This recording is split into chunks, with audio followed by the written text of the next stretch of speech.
오늘 42장 말씀은 드디어 22년 만에 미디안 상인에게 팔았던 그 요셉을 형들이 만나는 장면이 나와 있어요. 22년 전에 17살 되던 그 요셉이 형들의 손에 죽을 뻔했다가 르우벤 형이 그나마 구덩이에 빠뜨리자고 그 제안을 듣고서 빠졌다가 또 유다 형으로 말미암아 겨우 생명은 살았지만 애굽의 종으로 팔리고 그 22년의 세월 가운데서 13년은 거의 고통의 죽음의 시간을 보냈었어요.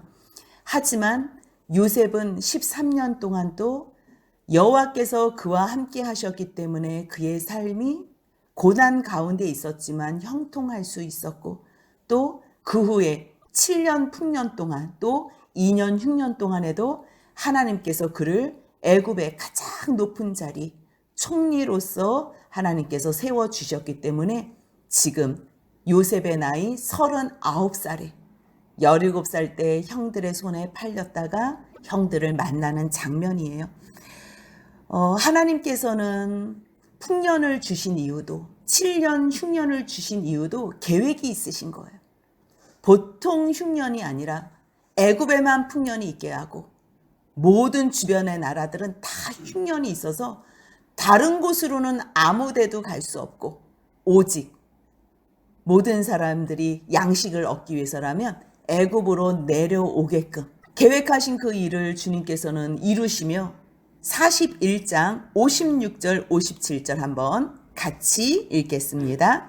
온 지면에 기근이 있음에 요셉이 모든 창고를 열고 애굽 백성에게 팔세 애굽 땅에 기근이 심하며 각국 백성도 양식을 사려고 애굽으로 들어와 요셉에게 이르렀으니 기근이 온 세상에 심함이었더라. 아멘. 하나님께서는 이제 이스라엘 백성을 만들기 위해서 이들을 애굽 땅으로 이주를 시켜야 되는 거예요. 70명을 다 이주를 시켜서 그곳에서 하나님의 백성을 만드시고 불리기를 하시며 이제 출애굽까지 다 계획하신 거예요.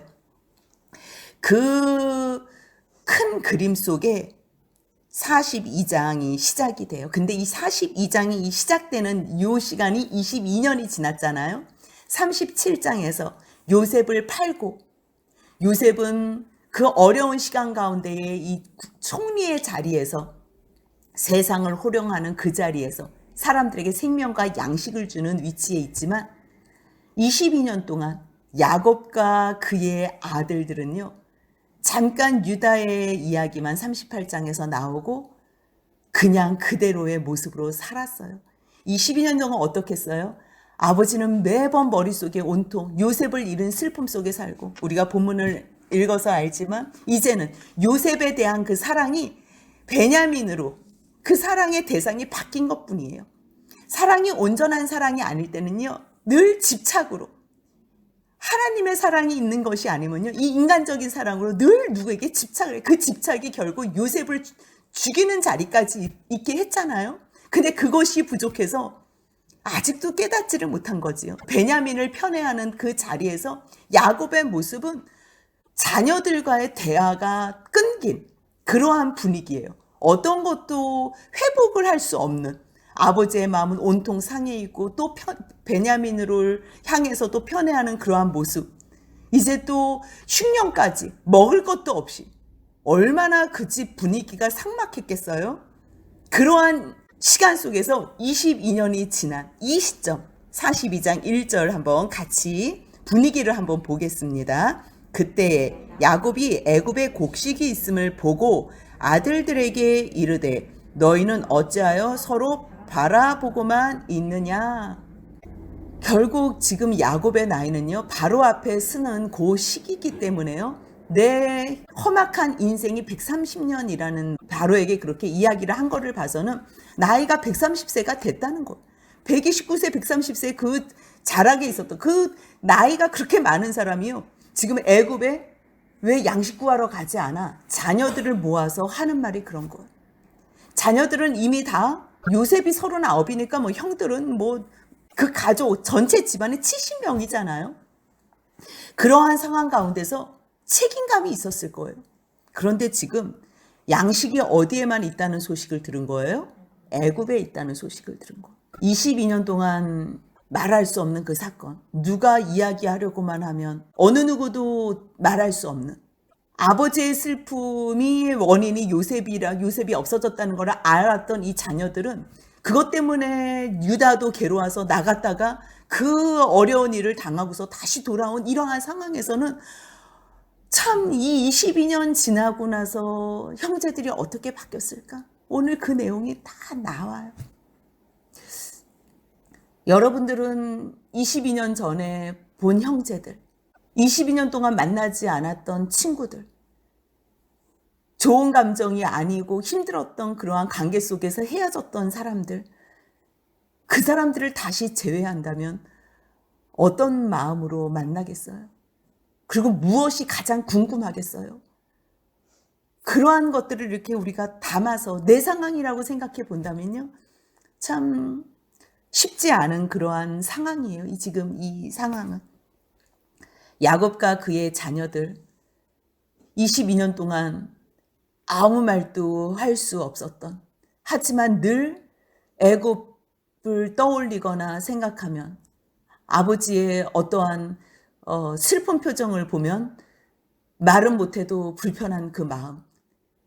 근데 이제 애굽을 가야 되는데 이 애굽을 선뜻 누가 가자고 이야기하는 사람이 아무도 없다는 거죠. 40살이 넘은 이 가장으로서 있는 이 사람들이 아버지가 지금 자녀들을 불러놓고서 너희 지금 왜 그렇게 보고만 있니? 이거는 너무 답답한 일이에요. 다 커서 결혼하고 가족을 다 만든 그러한 가장들이 아무 얘기도 안 하고. 왜요?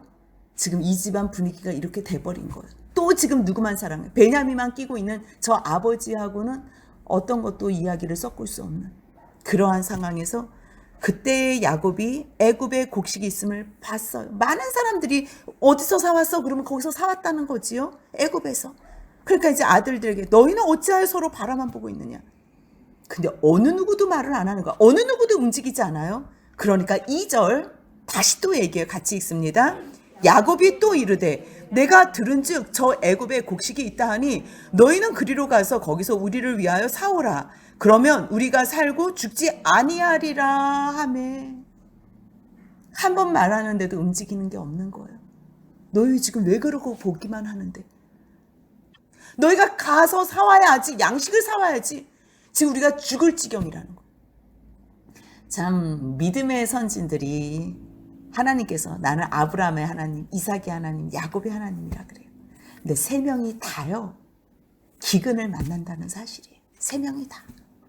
하나님께서는 하나님을 바라보게 할 때, 하나님을 믿게 할 때요, 세상에 밥줄을 끊는 경우가 있어요. 하나님.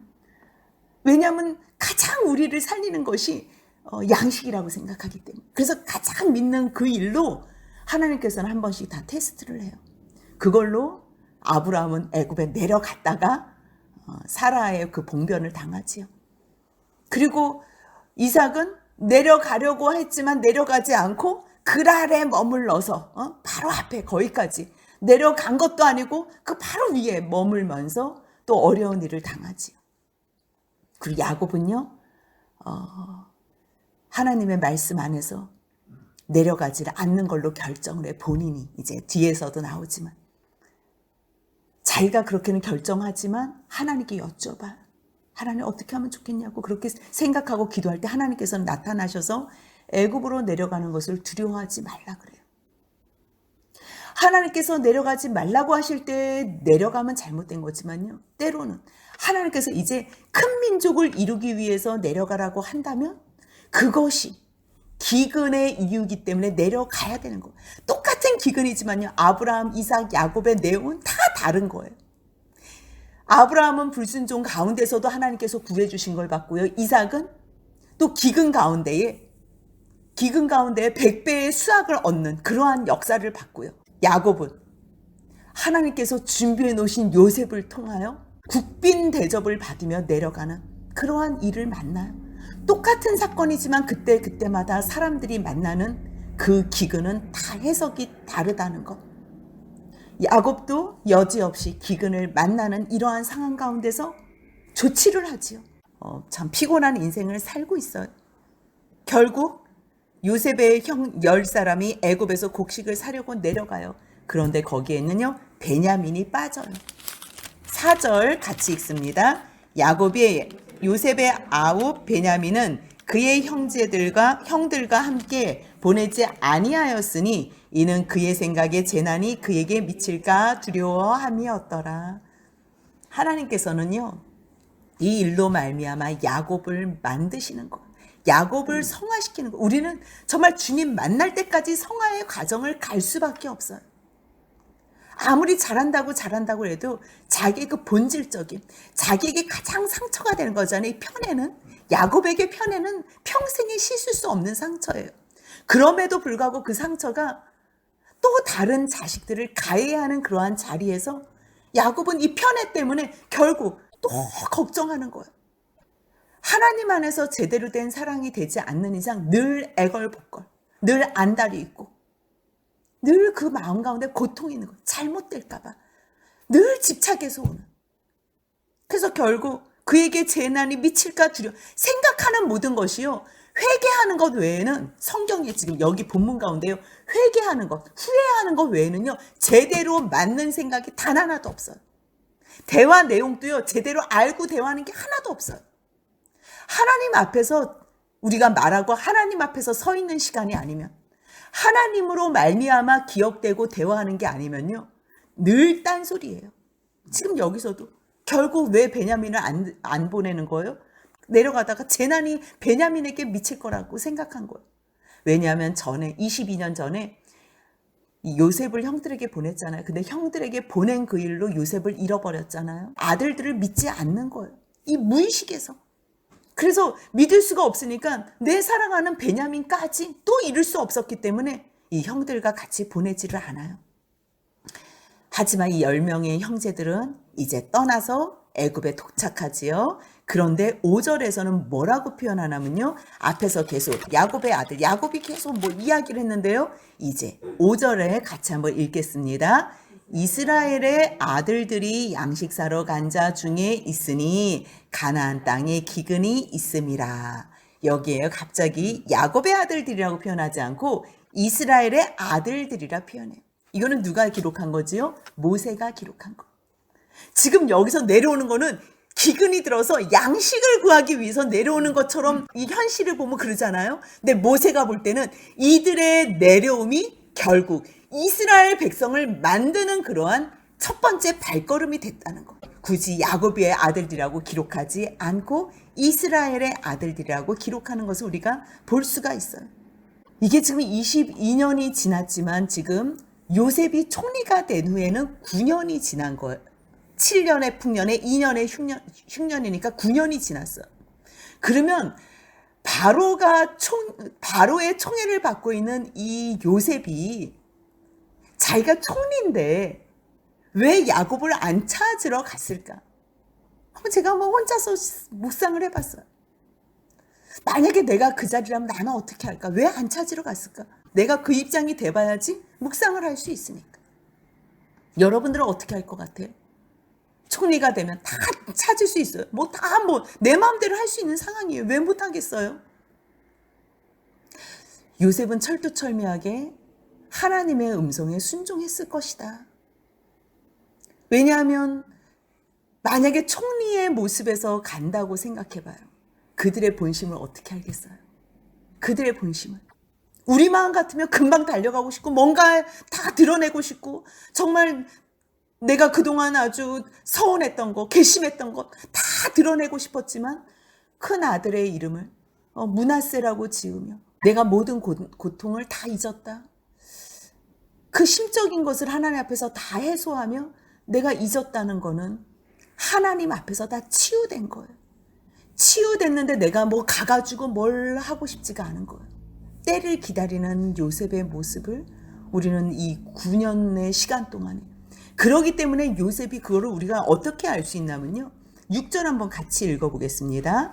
때에 요셉이 나라의 총리로서 그 땅 모든 백성에게 곡식을 팔더니 요셉의 형들이 와서 그 앞에서 땅에 엎드려 절하매. 아니 요셉이 그 나라의 애굽이 뭐 손바닥만한 땅도 아니잖아요. 그 많은 땅에 양식을 사람들이 사러 왔을 때 곡식을 팔는데 요셉이 다 팔아요? 이거는 말이 안 되는 거. 그렇다면 요셉은 이 가나안 사람들이 올 때 그 길목을, 그 모든 보고를 자기가 파악하고 있었다는 거. 얼마나 기다렸을까? 이것을 읽으면서 얼마나 기다렸을까? 그러한 마음이 그냥 느껴진 거예요. 9년 동안 충분히 찾아갈 수도 있었던 요셉. 하지만 자기 형제들이 오는 그 길목에서 그 많은 애굽 땅에 모든 곡식을 파는, 다 지역마다 이렇게 다 쌓아놓으라 그랬잖아요. 근데 여기에서 가나안 땅 사람들이 왔을 때 그 골목에서 지키고 있다가 결국 이 곡식을 팔게 된 거지, 형들에게. 요셉이 딱 봤는데 형인 줄 아는 거예요. 왜 알겠어요? 기다린 거지. 하나님 언제입니까? 지금 소식을 듣자 하니 가나안 땅에도 기근이 있다고 하는데, 우리 가족들이 살아있다면 주님, 누군가가 반드시 올 텐데 얼마나 기다렸겠어요? 그러니까 보자마자 딱 알아보는 거지. 모르는 척하면서 엄한 소리를 하는 거예요. 22년 전에 괴롭히긴 게 아니라 죽이려고 했던, 내가 아버지가 야 형들에게 도시락 좀 갖다 줘, 그래서 간식 갖다 줘, 도시락 갖다 주려고 그 세겜까지 갔다가 도단까지 갔는데 거기에서 야 꿈꾸는 자들이 오는도다, 그러고서 자기를 죽이려고 했던 그 형들. 여러분들 순간 뭐가 생각났겠어요? 저 형들이 나를 어떻게 대우했나? 22년 전 그 기억으로 갈 거예요. 어떤 사람이 나를 계속 모함하고 나를 괴롭혔다면, 내가 높은 위치에 있을 때 그 사람을 만나서 내가 할 수 있다면 뭘 어떻게 하겠어요? 내가 당한 거를 그대로 그 사람이 느끼게 해주고 싶은 거예요. 그 의도는 두 가지가 있겠지요. 내가 당했으니까 너도 똑같이 당해라. 그러면 더 심하게 가해를 하겠지. 악한 마음을 갖고서. 그런데 또 한 가지의 마음은 뭐냐면요, 저 사람이 그 고난의 자리에서 그때를 생각하고 기억하면 좋겠는 거예요. 떠올리면서 회개하면 좋겠는 거예요. 그러기 위해서는 그때 일로 가장 비슷한 걸로 유도를 하는 거지. 그때 그 상황은. 이 형들이 뭐라 그랬겠어요? 야야야, 쟤 또 고자질하려고 우리 엿보러 오나 보다. 저 꿈꾸는 자가 와가지고 저 아버지한테 고자질하려고 우리 또 염탐하려고 오나 봐. 그런 말을 하지 않았겠어요? 그것 때문에 미워했잖아. 늘 고자질하는 것 때문에. 잘난 척하고 고자질하고 거기에 꿈까지 꿨다고 하니까. 그러니까 형들이 너무 싫어한 거예요. 이 요셉은 형들이 자기를 늘 엿보는 자, 엿보는 게 아니고 자기는 아버지가 물어봐서 그냥 있었던 얘기를 하는 것뿐인데, 형들은 자기에 대해서 해석을, 쟤는 엿보는 자야, 이게 딱 하는 거야. 그랬을 때 그 형들을 봤을 때 어떤 반응이 있겠어요? 미워서도 그렇게 할 수 있지만요, 한번 그 상황이 어떤지 당신들 한번 느껴보세요. 22년 전에 당신들이 어떻게 했는지, 그게 얼마나 악한 거고 얼마나 잘못한 건지 그때를 추억해보라고. 그렇게 하지 않았을까? 그 외에는요, 그 많은 내용 가운데 정탐꾼? 너 엿보러 왔지? 이런 말을 그냥 대놓고 해요. 저도 이제 뭐 10년 전 이야기, 이제 10년 전을 이제 추억을 하는 거죠. 뭐 매해마다 있었지만, 만약 그 사람들을 지금 내가 뭐 낮은 자리에서 만나면 뭐 특별히 아는 척 할 리가 없겠지만, 조금 높은 자리에서 그분들이 나를 찾아오는 그러한 상황에서 만나면 내가 무엇을 얘기를 할까? 만약에 우리 교회 교역자로 만약에 그분이 왔다면, 나를 막 신천지라고 막 남편하고 막 몰아세우고 막 이단이라고 해가지고 내쫓았던 그 사람이 우리 교회 교역자로 왔는데요, 그분이야. 그러면 내가 뭐라고 물을까? 혹시 전도사님 이단이라서 우리 교회 온 거 아니? 이렇게 얘기하지 않겠어요? 한번 그 사람이 나를 못 알아볼 때는 내가 물어보지 않겠어요? 혹시 신천지 다니다가 오시지 않았어요? 아닌데요. 저는 어디 신학을 하고 어디 교회에 있다가 그 아니라는 거를 이야기하기 위해서 막 이야기하지 않겠어요? 왜 그 많은 이유 중에서 당신들 정탐꾼 아니에요? 지금 엿보러 온 거지요? 아니에요. 정탐꾼이면 다른 식구들이, 정탐꾼이 한 가족이 한 형제일 수는 없잖아요. 아니에요. 곡식을 사러 왔어. 이렇게 얘기를 하는 거지. 근데 이 요셉은요, 형들을 딱 보고 나서 뭘 기억했냐면요, 9절 한번 같이 읽습니다. 요셉이 그들에게 대하여 꾼 꿈을 생각하고 그들에게 이르되 너희는 정탐꾼들이라 이 나라의 틈을 엿보러 왔느니라. 꾼 꿈을 생각했어. 22년 전에 꾼 꿈. 형들이 나를 어떻게 했는지, 왜 그때 미웠는지, 이 단어 하나에 모든 게 다 들어가는 거예요. 그때 그 22년 전으로 바로 돌아가는 거예요. 이 세월은요 0.1초도 안 걸려요. 22년 살아오는 동안에는 너무 고통스럽고 너무 힘들지만요, 지금 형들이 와가지고 엎드려 있잖아요. 절하잖아요. 그러한 상황 가운데서 그러면 22년 전에 그 꿈으로는요 돌아가는데 정말 1초도 안 걸리는 거예요.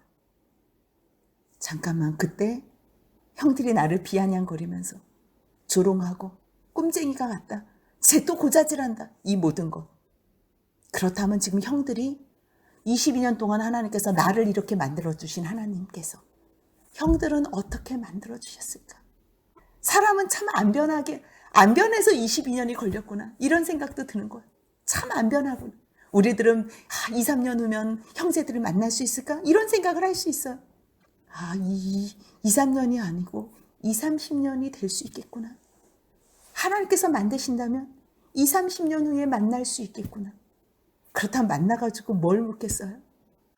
정말 저 사람들이 하나님 앞에서 신앙이 제대로 됐나 안 됐나?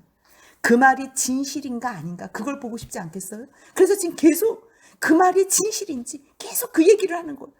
너희 말이 진실인지, 너희 말의 진실함을 제 계속 진실. 그때는 너희들이 진실하지 않았는데 지금은 진실한 삶을 사는지, 그래?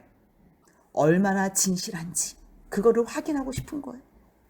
그러니까 막 이 형들이 막 아연질색 해가지고 10절 같이 읽습니다. 그들이 그에게 이르되 내 주여 아니니이다. 당신의 종들은 곡물을 사러 왔나이다. 내 주여. 바로 꿈이 이루어지는 거예요. 만약에 요셉 입장에서 꿈을 생각하지 않았다면 형들에 대해서 어떤 마음이 생겼겠어요? 자기가 높아진, 이게 꼭 자기가 잘한 것 같고, 정말 형들에 대해서 어떠한 가해도 마음껏 할 수 있었을 거예요. 마음껏. 그 자기는 용서했다 그러고 자기는 다 잊었다고 했지만 이 무의식 세계에서 응어리진 이 기억들, 이 상처, 아픔, 이게 어떻게 터쳐나오겠어요? 이거는 아무도 모르는 거예요. 근데 요셉 되게 만들 수 있었던 것, 형들을 용서하며 정말 다 그 진실함을 보고 싶었던 그 내용들은요, 그 꾼 꿈을 기억한 거예요. 꾼 꿈을 생각한 거예요. 하나님께서는 이 모든 일들을 계획하셨구나. 아브라함을 통해서, 이삭을 통해서, 야곱을 통해서 약속하신 그 일을 이 부족한 나를 통해서 하나님께서는 이루시기 위하여 형들의 손에 죽을 뻔했지만 살려주시고 팔려서 이 자리에 세워주셨구나. 그 방법이 아니었으면 내가 어떻게 이 자리에 있었으며 어떻게 지금 애굽과 이 가나안 사람들을 먹일 수 있고 내 형제들을 어떻게 먹일 수 있을까? 그렇기 때문에 이 꿈을 이게 하나님에게서부터 왔다는 것을 기억하는, 이게 방편이었다는 거예요. 이게 하나의 요소였다는 거예요. 근데 형들은 알지 못하니까 너무 놀라는 거예요. 아니라고. 우리는 다 한 사람의 아들로서 확실한 자라고. 당신의 종들은 정탐꾼이 아니라고. 이제 종이 됐고 주가 됐어요. 전에는 야 꿈꾸던 자가 온다 이렇게 말하고 비아냥거렸던. 근데 지금은 주가 되고 종이 된, 정말 그 꿈이 완전히 이루어진 요셉이요. 저 형들이 얼마나 변했는지. 저는 이렇게 입장을 바꿔놓고 생각은 할 수 있잖아요. 우리가 이 높은 자리에서 알아보지 못하는 형제들이 왔을 때 저 형제들에게 무엇을 제일 궁금해할까? 여러분들 무엇이 제일 궁금해요? 얼마나 하나님 앞에서 신실한가? 저 사람들의 신앙은 얼마나 진실한가? 진실함의 여부를 보고 싶지 않겠어요? 진실함의 여부만 본다면 회개는 시간 문제예요. 회개는.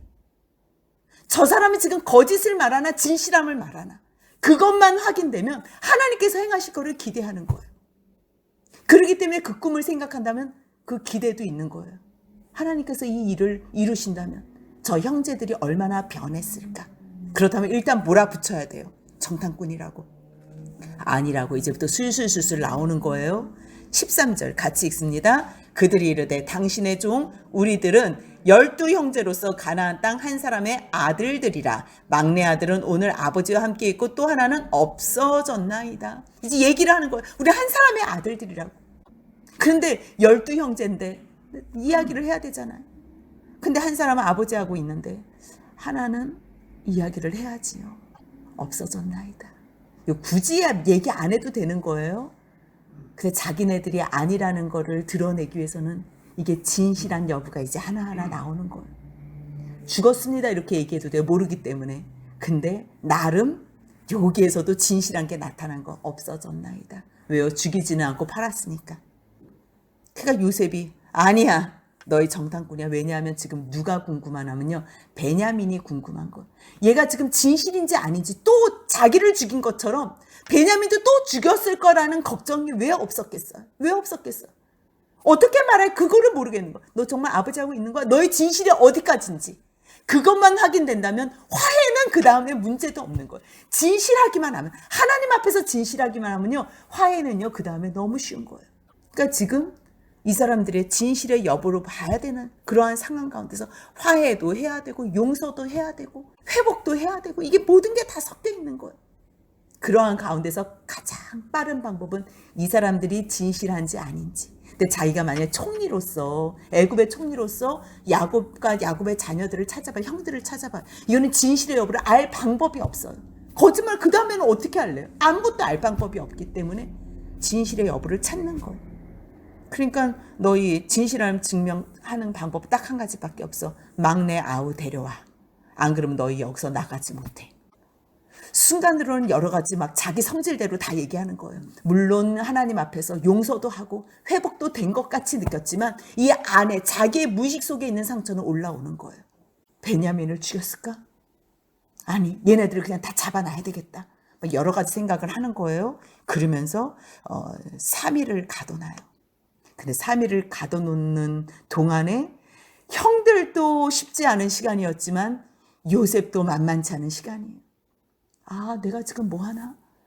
정말 이 꿈을 이루어 주신 분은 하나님이고 내가 총리가 된 것도 이것도 기적인데 내가 지금 저 형들을 가둬놓고 아니 지금 저 형들이 온 거는 곡식사로 왔는데 그 가족들을 살려야 되는데 한 사람만 보낸다. 이건 말이 안 돼. 이거는 지금 나의 욕심을 이루기 위해서 내가 베냐민을 집착하는 이 마음 안 돼. 안 돼. 다시 바꿔요. 그러면서 사흘 만에 요셉이 그들에게 뭐라고 얘기하냐면 나는 하나님을 경외하노니. 3일 동안 요셉도 또 바뀌었어요. 자기 안에서 막 소용돌이치는 이 마음, 어떻게 줄체할 수 없었던 마음. 그래서 막 질러대고 다 여기 가둬놓게 한 명만 다녀오라고 했는데 3일 동안 형들이 가둬져 있는 그 동안에 요셉도 나의 나됨은 하나님의 은혜지. 그러면서 내가 하나님을 믿는 자라고 나는 하나님을 경외하는 자다. 만약에 당신도 하나님을 경외한다면 하나님을 경외하는 자는 내 옆에 있는 형제와 이웃을 사랑하는 것. 그러니까 너희들 마음 놔라. 너희들도 하나님을 경외한다면 끼리끼리는 말이 통할 거니까 알아들으라는 거지요. 어디 가서 저 예수 믿는 사람입니다. 이거는요 다 끝난 거잖아요. 우리는 한 형제라는 거잖아요. 그러한 상황 가운데서 같이 한번 다시 18절 읽겠습니다. 사흘 만에 요셉이 그들에게 이르되 나는 하나님을 경외하노니 너희는 이같이 하여 생명을 보존하라 그래요. 그래서 이제는 너희가 확실한 자들이면 한 사람만 옥에 갇히고 나머지 9사람은 다 가야지 집안의 굶주림을 구하고 이게 얼마나 사랑이 담긴 거예요. 이제는 자기가 어떠한 것에 정말 집착하거나 어떠한 분함이나 괘씸한 상처로 움직이는 게 아니에요. 이제 하나하나씩 보는 거예요. 저들의 표정, 다 얼마나 많은 이야기를 들었겠어요. 옥에 3일간 갇혔을 때, 저 사람들의 움직임이 어땠냐. 말은 히브리어를 사용해서 잘 모르지만. 그래서 이제 데리고 오라 그러는 거예요. 그 다음 20절 한번 같이 읽습니다. 너희 막내 아우를 내게로 데리고 오라. 그러면 너희 말이 진실함이 되고 너희가 죽지 아니하리라 하니 그들이 그대로 하니라. 생명을 보존해야 되고 죽지 않는 같은 말이지요. 하나님을 경외하는 사람은요, 내 생명이 중요한 것처럼 옆에 있는 사람의 생명도 중요하는 것. 근데 이제 이 이야기를 들은 형들이 21절, 이제 이 고난 3일 동안에 감옥에 있었을 때, 굳이 감옥에 안 가둬도 되는데 왜 감옥에 가뒀을까? 우리가 이것도 한번 생각할 수 있어요. 요셉이 모함에 의해서 감옥에 갇혀 있었잖아요. 감옥에서 자기가 얼마나 많은 걸 깨달았겠어요. 왜냐하면 시편 105편에도 하나님의 말씀이 그 응할 때까지 요셉이 쇠사슬에 묶여서 말씀이 그를 단련했다고 표현했잖아요. 말씀이 옥에 갇혔을 때, 사슬이 요셉의 몸에 있었을 때, 물론 종된 시간도 다 포함이 되겠지만 그 감옥에 갇혔은 그 시간은 자기에게 고난이 내게 유익이라고 고백할 만한 그러한 시간이었을 거예요. 그러니까 미워서만 가둬놓는 건 아니에요. 지금 왜냐하면 풀려서 나와서 사흘 되는 날에 내가 하나님을 경외하는 자라고 얘기하는 거는요, 내가 계속 흑심을 품고 악을 품으면서 나쁜 마음을 가지면서 형들한테 하고 내가 하나님을 이거는 하나님을 모욕하는 행위예요. 하지만 여호와가 함께 하심으로 형통했던 요셉은 내가 하나님을 경외하는 자라고 표현한다면 그 감옥에 가둬놨을 때도 그 마음은, 그 의도가 나쁘지만은 않았을 거라는. 그때 형들이 뭐라 그러냐면요, 야야, 우리가 아우의 일로 말미암아 범죄했다. 처음으로 22년 만에 어느 누구도 말하지 않았던 이 이야기, 그렇게 잔인하게 죽이려고 했고 아주 몰인정하게 팔았던 이 형들의 입에서 이제 고백이 나오는 거. 우리가 범죄했다. 야, 우리에게 그가 애걸할 때에 그 마음의 괴로움을 보고도 이제 이게 해석이 되는 거예요. 22년 전 사건이, 야, 그때 얼마나 형 살려줘 얼마나 소리를 질렀겠어요. 근데 그게요, 이 가슴에 아픔으로, 이 형들도 편한 거는 아니온 거예요. 만약에 하나도 찔림도 없었으면 이 이야기를 할 일이 없어요. 근데 22년 동안 말은 안 하고 서로 아무런 표현은 안 했지만 다 마음으로 찔린 거. 왜요? 고난을 딱 당할 때 제일 찔려 나오는 게 바로 이 사건이었다는 거예요. 여러분들 그런 일 없으세요? 딱 차 사고를 당했을 때 딱 떠오르는 게 있어요. 아, 내가 뭘 잘못해서. 딱 느낌이 있는 거예요. 꼭 고난을 당할 때, 아, 내가 이거를 해결했어야 되는데. 그 아쉬움. 그래서요, 때로는 고난 자체는 내게 복은 아니에요. 고난이 뭐가 좋겠어요. 하지만 고난으로 말미암아 내가 잘못을 생각할 수 있다면, 그 고난으로 말미암아 내가 후회하고 회개할 수 있다면 그게 복이라는 거. 야야. 근데 이 말하는 느낌이요, 아, 그때 이게 막 그게 아니고, 그때 그 잘못한 거. 그래서 우리가 지금 이거 당하나 보다. 이제 자기들의 잘못을 입으로 고백하는 거. 입으로 고백할 때 이게 빛 가운데로 드러나는 거예요. 입으로 내놓을 때에 이게 해결이 되는 발판이 되는 거예요. 루벤이 또 그래요. 참 루벤은 답답한 말만 골라서 해요. 참 신빙성도 없고 답답해요. 근데 여기서 뭐라 그래요? 야야, 내가 너희에게 그 아이에 대하여 죄를 짓지 말라고 하지 아니야. 큰 형이잖아요. 그 마음을 도닥여주고 안정감을 줘야 되는 이 자리에서 이 르우벤은 한계가 이거예요. 그래서 장자의 그 자리에서 이탈될 수밖에 없었던 거예요. 남의 탓을 하는 거예요. 뭐라, 야야, 그렇게 하지 않아. 너희들, 근데 너희가 왜 그때 말 듣지 않았어? 지금 이거를 하면 뭐예요? 이게 르우벤의 한계인 거예요. 르우벤에게는 뭘 더 기대할 게 없어. 변한 게 겨우 이거예요. 변한 게. 그 다음에 뒤에서 그 37절 한번 잠깐 읽어볼까요? 이러한 상황에서 르우벤이 또 어떻게 얘기를 하는지 같이 읽습니다. 르우벤이 그의 아버지에게 말하여 이르되 내가 그를 아버지께로 데리고 오지 아니하거든 내 두 아들을 죽이소서, 그를 내 손에 맡기소서, 내가 그를 아버지께로 데리고 오리이다. 물론 이 말도 안 들어요.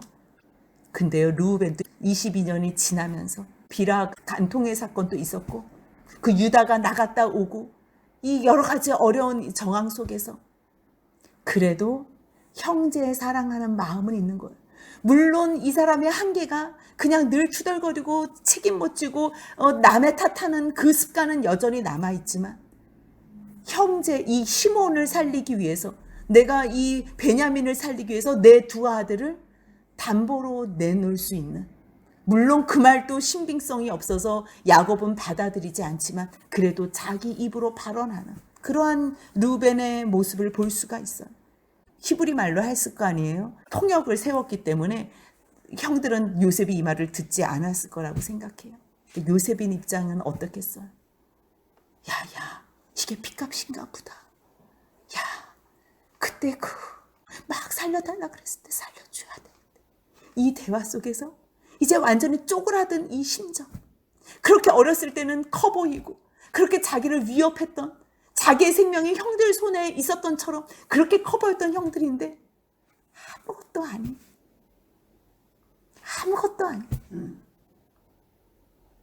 우리가 어렸을 때 언니 오빠들을 보면 얼마나 커 보여요. 부모님들을 보면 얼마나 커 보여요.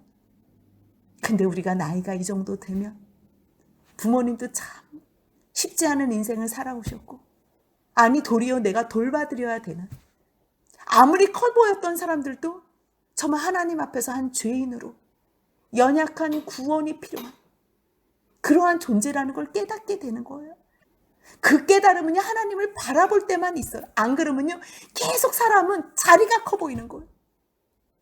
나이 든 사람이 커 보이고 어떠한 자리와 명예, 그것이 그 사람을 크게 만든다고. 아무것도 아니라니까요. 아무것도 아니에요. 하나님 앞에 서 있는 그 사람이 가장 큰 사람이에요. 우리들은요, 하나님 앞에선 죄인일 뿐이에요. 죄인인 한 사람일 뿐이에요. 근데 그 죄인을 하나님께서 얼마나 나를 높여주시나. 근데 모두를 다 하나님께서 예수 안에서 다 구원해 주시고, 어느 한 사람 부족한 사람이 없어요. 인간적으로 높아 보이고 커 볼 필요가 없어요. 그냥 한 연약한, 지금 발발발발 떨고 있는 형들일 뿐이에요. 그거를 본 거예요. 그러니 얼마나 이 마음이 짠하겠어요. 얼마나 짠하겠어요. 그래서 요셉이요, 그들을 떠나서 이 북받치는 마음을 견디지 못해서 울고 돌아와요. 여러분들은 이 요셉의 눈물이 어떻게 해석이 되세요?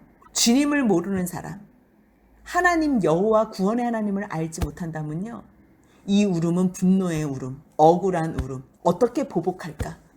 악의 눈물이었을 거예요. 근데 요셉은요, 의식적으로는 다 녹여진 이 아픔, 상처, 무의식만 남아있는 거예요.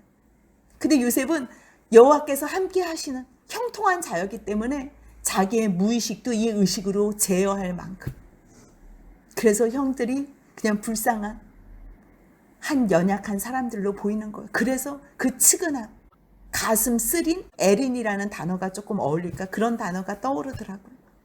그러한 마음으로 울고 들어와서요, 시므온을 끌어내요. 왜 시므온을 끌어냈을까? 다른 형들도 많잖아요. 누구를 확인하고 싶겠어요? 제일 상태 안 좋았던 형.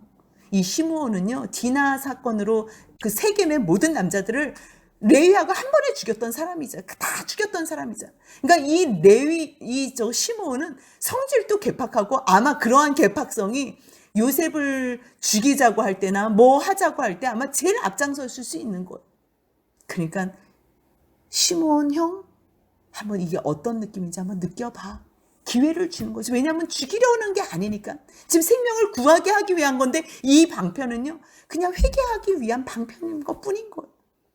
그래서요, 시몬을 끌어다가 그들 눈 앞에서 결박해. 어땠겠어요? 그들 눈 앞에서 결박해요. 조금 전에 야 우리 그 동생들한테 잘못한 거 아니야? 야, 그가 우리에게 애걸할 때 우리가 그 괴로움을 보면서도 모른 척했던 그거, 듣지 않았던 그 일, 그리고서 노예로 팔려갈 때 어떻게 팔려갔겠어요? 그 앞에서 끈으로 묶여서 팔려갔을 거 아니에요. 뭐 잘 모셔서 갔겠어요? 종으로 팔려가는데 그 형제들이 다 보는 앞에서 끌려갔을 때 그 모습, 그래서 그때를 기억하라고, 하나라도 기억하고 회개하라고, 상기시키기 위해서. 그래서요, 24절 한번 다시 읽겠습니다. 요셉이 그들을 떠나가서 울고 다시 돌아와서 그들과 말하다가 그들 중에서 시몬을 끌어내어 그들의 눈앞에서 결박하고. 하지만 이 마음은요, 용서해주고 싶고 먹이고 싶고 치유해주고 싶고 다 해주고 싶은 거예요. 그래서요 25절 같이 있습니다. 명하여 곡물을 그 그릇에 채우게 하고 각 사람의 돈은 그의 자루에 도로 넣게 하고 또 길 양식을 그들에게 주게 하니 그대로 행하였더라. 그대로 해. 물론 뭐 가는 길에 한 사람이 이제 그게 나귀에게 먹이를 주고 왔는데 한 형제에게서 이게 돈이 나와. 막 완전히 뭐 또 혼미백산하는 거예요. 요셉은 은혜로 형들 돈을 받을 필요가 없잖아요. 그래서 다시 갔는데 이거는 정탐꾼의 이제 도둑으로까지 몰리게 된 거예요. 그러한 상황에서 뭐라 그래요? 26절 하나님이 어찌하여 이런 일을 우리에게 해야. 아유, 이제서 하나님 이야기가 나와요. 이제 한 번도 하나님 얘기를 해본 적이 없어요. 이들은 이제 고난 가운데예요. 결국 고난이 과거의 죄를 기억하게 하고요. 하나님 앞에서 이제 해석하게 되는 거예요. 잘못된 해석이라도 하나님 앞에서 하나님께서 어찌하여 이런 일을 행하였는고. 이게요 살 길을 주는 방법인데도 늘 하나님에 대한 부정적인. 그래서요 그들이 가나안에 돌아서 아버지에게 다 이야기를 해요. 아버지 야곱에게 그 땅의 주인이, 그 사람을 해석하는데 애굽 땅의 주인이 됐어요. 와 대단하지 않아요? 근데 그 사람이요 우리에게 엄하게 말했어. 우리를 정탐꾼으로 여겼어요. 그래서 아니라고, 우리는 확실한 자들이 정탐꾼이 아니라고, 우리는 한아버지의 12아들이라고. 근데 하나는 없어졌고 하나는 오늘 아버지하고 같이 있다고 가나안 땅에. 근데 그 땅의 주인이 아니라고. 너희들은 확실한 자들만 알려면 너희 형제 중에 하나를 놔두고서 너희 양식 다 가지고 가서 집안에 굶주리는 사람들을 먹이고 그 다음에 막내 아우를 데리고 와. 그러면 너희들이 정탐꾼이 아니라는 거를 증명하고 내가 확실한 자들인 걸 알게.